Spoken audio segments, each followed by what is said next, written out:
It's going to be a normal offseason for him. Yeah, Tim, what do you think about that? Because it is an interesting point. Yeah, there were 700 days between snaps, and he's going to get 6 games here, but he's going to shut it down in 3 weeks, and he's not going to take another meaningful snap normal, Jay. for another 8 months or 9 months. Yeah, I think you get him all the reps you can get. A guy hadn't played in over 700 days. He needs game reps. So yeah, it's going to be a long off season. But like you said, all the other quarterbacks are going to have a long off season as well. So Deshaun is all about reps. He's in a new system. He's in on a new team. I would get him all the reps he could possibly get. These last 3 games and get him prepared going into next season. Yeah, I think you have to, right? Tim, as rusty as he's looked in these games, especially the first 2. If he had missed the entire rest of this season, let's say they suspended him for the whole year, by next September probably would have been even. It could have been even. It might have been 5-6 weeks, and then next year's down the tubes too. Yeah, I agree with you. You're talking about just off-season reps, and you're talking about preseason reps, and we know those aren't really very, very valuable. I think the only way to simulate getting these game speed reps is to be in there in the game action, going against live blitzes. Pressures, working against the play clock, getting the plays called in the huddle, getting to the line of scrimmage, audibling, whatever it needs to be done. You can really only get those in live game action. So, I'm with you on that. Deshaun, in my opinion, needs all the reps he can get in these last 3 games. Tim, I'm going to ask you this question. See, when you came up, I even remember playing the NCAA college football game, right? And Kentucky was the only school that had 5 wide. I'm like, who's this number 2 cat back here? And then there's this dude named Yeast. I don't know what happened to him, but his speed was faster than everybody's. So I'm going to ask you this question on this premise. When you see what Stefanski's running now, how complicated is it? If you was a quarterback, could you be like, this is compared to some of the other teams you may watch and some of the concepts, how complicated is it? To me, it doesn't look very complicated. I think maybe that's because of the quarterback situation this year. You're playing with Jacoby Brissett, and you're kind of watering the playbook down a little bit. You're really just, it's pretty basic. You're running a little play action. You're trying to get rid of the football. It's not very complex as far as, a lot of motions and shifts and formations and personnel groupings, all those kind of things. And then, you got Deshaun, who hadn't played in 700 days, and he's in a brand new system. So you're just kind of working these quarterbacks through it this year. Hopefully next year we'll see him expand on it, but it doesn't seem super complicated just from what I see on the outside. That's kind of hard to tell when you just watch it on the TV copy. I'm not in the meeting rooms, I'm not watching the all 22 and really breaking down what they're doing, but just watching it as a casual fan on TV, it doesn't look super complicated to me. So Tim, you're a savant of this game. You know it from an angle that none of us will ever know it from. So after seeing 3 games here, you see the progression of Watson. What would you, if you were Watson, and you have to go talk to your head coach, your offensive coordinator, what would you like to see? What would you be asking for if that was you? Because you have a feel of it now. Yeah, you got the feel of it. I think you're going in there and communicating with them. I'm starting to feel more comfortable in this offense. Let's add more stuff. Let's ramp it up. Let me start being who I am as a football player. Let's start taking these more shots down the field. Maybe using my legs a little bit more. Just kind of expanding on the offense a little bit. Just letting them know that I'm starting to feel more comfortable with these situations, and the game speed is kind of slowing down for me a little bit. So I'm starting to ease back in and feel like myself again. So I think the coaches need to hear that, and once they they hear it from Deshaun, they see the results out on the field, then they can they feel more comfortable going in those meeting rooms, coming up with different game plans and kind of expanding and on Deshaun's role and allowing him to do what he's capable of doing. Tim, it sounds simple, but how do you score more touchdowns now if you're Deshaun? Because I said it's hard for me to grade him an A when the offense is only scoring 1 touchdown a game. Yeah, it's tough. I think it's hard to say how you get the ball in the end zone. You got a lot of weapons out there on offense. You got those great running backs. Cooper's having a good year. Peoples-Jones is having a good year, and Njoku's having a good year. You expect these guys to be putting the ball in the end zone a little bit more. They were scoring quite a bit with Jacoby Brissett. Jacoby had it rolling there, for a while. I thought he was playing some really good football. But I think, it goes back to what we talked about with Deshaun. He's just, easing his way back into this thing. It's not easy, man, to take that. Yeah, we lost Tim. Not sure where Tim went, yeah, so we'll try to get him back. they can settle in and get Tim's going. back. Tim, we lost you there for a second. Apologize. Oh, sorry about that. Yeah. There's Tim. Tim, from a defensive standpoint, and I don't know if we have him or if we've lost him again. My back. Yeah, there you are. From a defensive standpoint, my fear here is that we're almost looking at a redo of last year.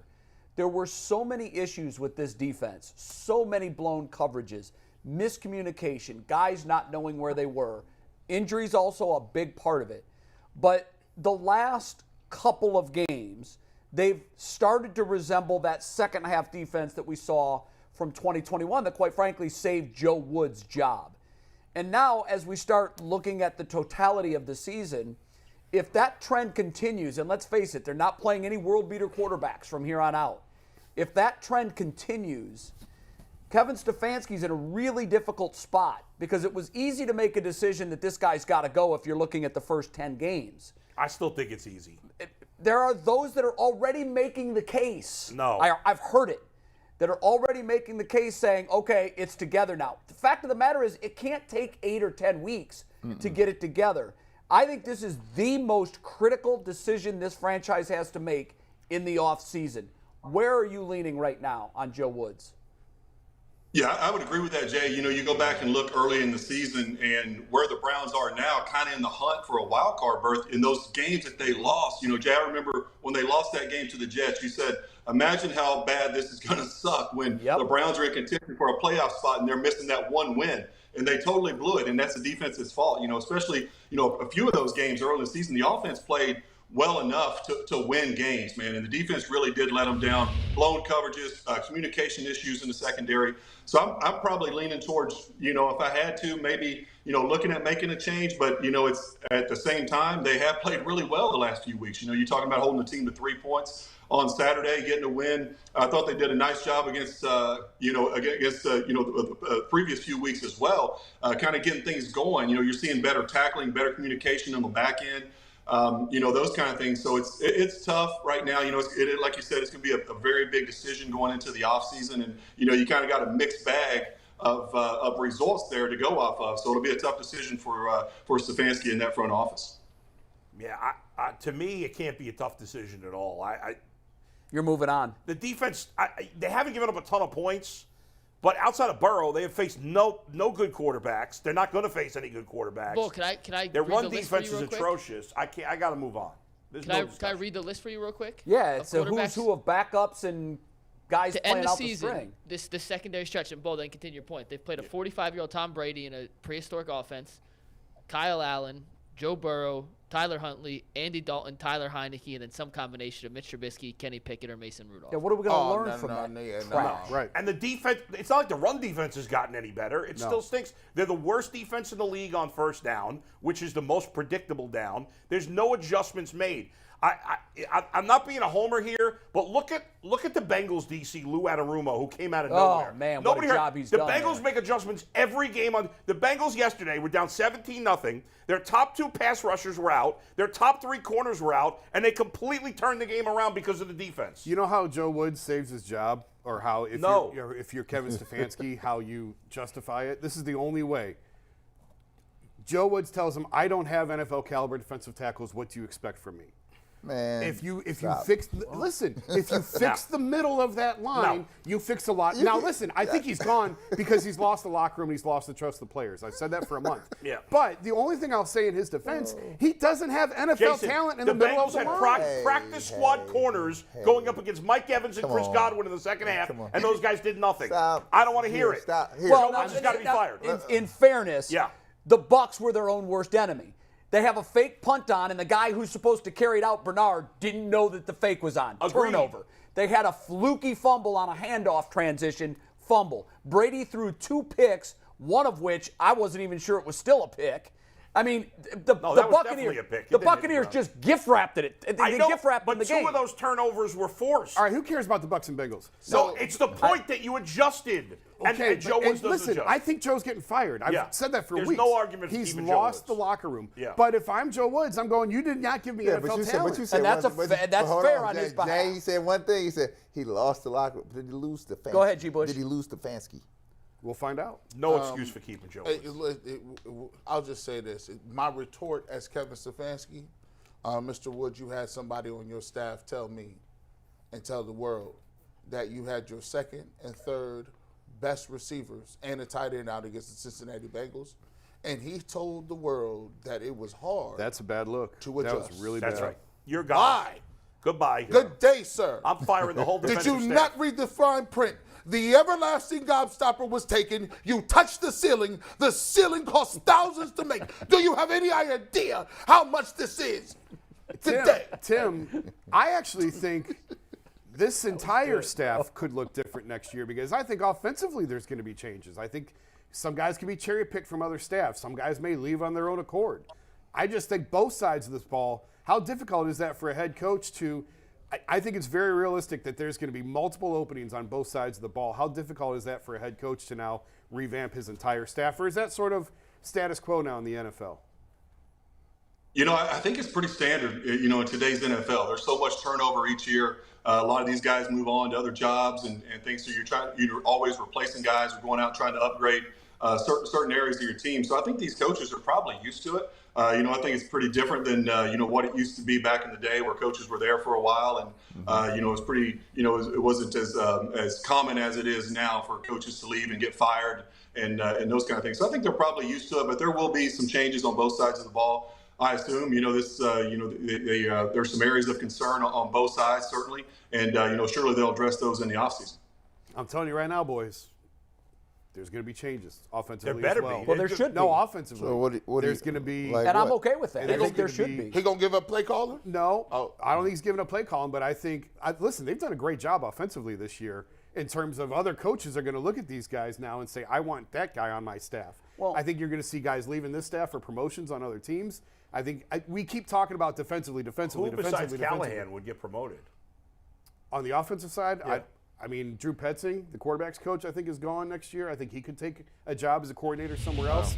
Let's wait and see what happens Whatever. with Alex Van Pelt. Alex Van Pelt may get a If I'm better Alex offer Van somewhere. Pelt, I want to leave. I don't want to be an offensive coordinator, and I'm not calling plays. I don't. And that's what we have spent so much time on the show talking about rebuilding the defensive side of the ball. I'm telling you right now, I think there's going to be a lot of changes on the Tim, offensive side as well.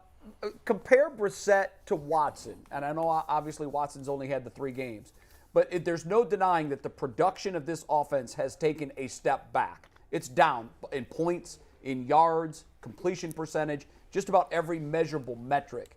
How do they stack up in your mind right now?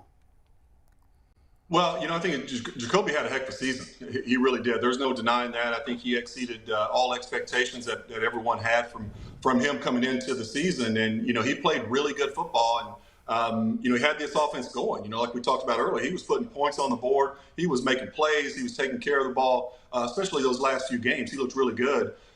You know, then with Deshaun, you know, it's just kind of a work in progress with Deshaun. You know, I think obviously – ultimately, Deshaun is on another level as far as a quarterback goes. Once he's you know in his rhythm and playing and back to his normal self, it's just going to take some time for Deshaun to get where he wants to be and get back to the player that he was that we saw in Houston. So you know, I think you know Deshaun is the right guy. He's obviously the long-term answer, and he's the future of this franchise. So, but it's you can't just walk back out to on an NFL field and say I'm back after 700 days. You know, it's a work in progress, and there's going to be some ups and downs. There's going to be some rust that you got to work through. But you know, the good thing is with Deshaun, we've seen improvement each week he's been out on the field, and hopefully, you know, we can see that over the next 3 weeks, and then we feel good about going into the offseason where he has a full offseason of training, getting all the reps and OTAs and mini camps and training camp and a full preseason, and then you feel pretty good about Deshaun going into next season.